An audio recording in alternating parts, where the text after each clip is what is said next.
Everything's state-of-the-art. Labs, sensors, exploration gear. Seeking out new life and new civilizations to shoot and have sex with, Mass Effect Andromeda creatively sidesteps the storytelling limitations of Mass Effect 3's ending by launching a group of pioneers into a whole new galaxy. What they find there is a vast and sometimes exciting action role-playing game that kept me engaged. But after the outstanding trilogy that created this universe, it's a disappointing follow-up. I never planned to be Pathfinder. I don't know what's out there. But we're the Milky Way's best and brightest. We can do this.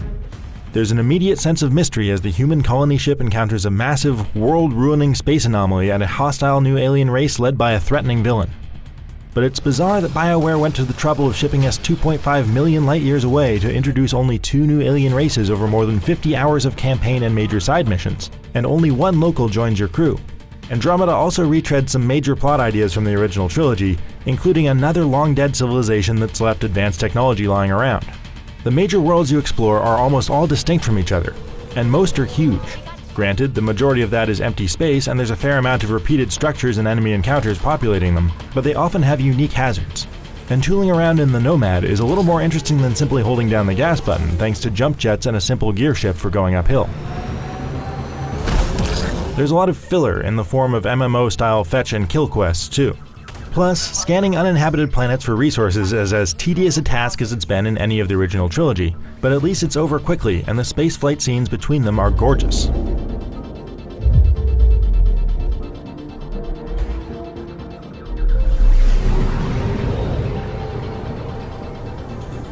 Each explorable world is home to alien monoliths that have to be activated to make the planet hospitable to colonists, and whenever you see one, you know there's going to be some puzzling.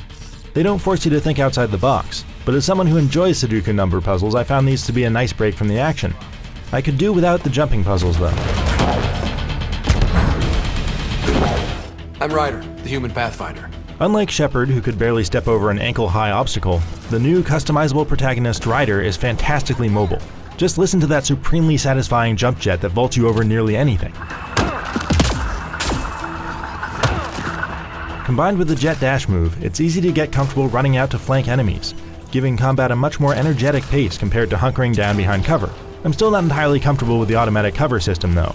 I'm never 100% certain it will work as I expect. This radically different class system is almost ridiculously open. You're limited to equipping any 3 of the diverse selection of abilities at any time, but you can swap out your configuration and even your class profile right in the middle of a fight. That flexibility is cool, but it makes those choices feel more like working around a UI limitation than a meaningful character decision. And it's strange that you can swap out your powers at will, but not the guns in your inventory.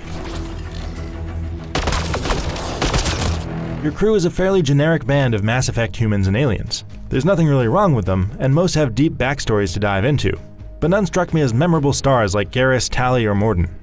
Peebee is probably the best of the cast thanks to her quirky humor and bickering with her fellow Asari Lexi. How uptight you are.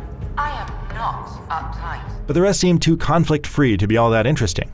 Everyone getting along for the most part is a little bit boring, regardless of how flirty and naked they are. Part of that is because the writing is so inconsistent. There are some respectable quests and excellent morally gray questions where both options have compelling logic and terrible consequences. But also cheesy jokes and stilted conversations. At least the voice acting is almost universally strong enough that I quickly stopped noticing the subpar human facial animations.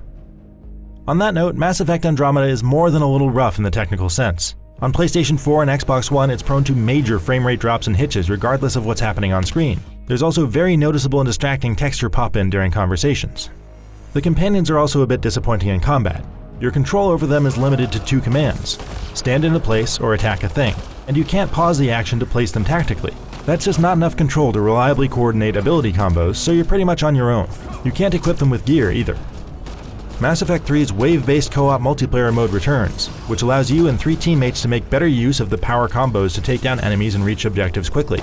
It's simple but more entertaining than you'd expect, and the rewards it doles out in random card packs keeps things interesting by making you make the most of the gear you have available. Someday, being a smartass will get you in trouble. Mass Effect Andromeda is an expansive action role-playing game with a few great moments that recapture the high points of the landmark trilogy that came before it.